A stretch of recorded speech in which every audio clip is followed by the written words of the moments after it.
Good morning সবাইকে। সবাই কেমন আছো? আজ হলো আমার অফ ডে, তো ভাবছি সকাল করে রান্নাঘরে গিয়ে জমিয়ে মাছ রান্না করব। আসলে সপ্তাহের বাকি দিনগুলোতে আমার মাছ খাওয়া হয় না।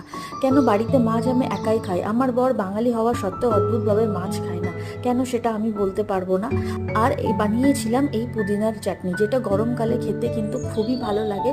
তোমরাও সময় পেলে একটু বানিয়ে নিও, এরকম করে খেয়ে দেখো কেমন লাগে। আর এই হলো আজকে আমার মেনু: ফুলকপির পকোড়া, পুদিনার চাটনি আর মাছের ঝোল।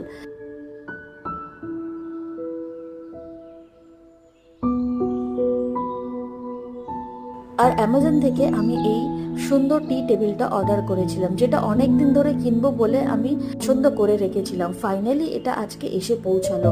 কেমন হয়েছে টি টেবিলটা আমাকে কমেন্ট করতে ভুলো না। আর ভিডিওটা যদি ভালো লাগে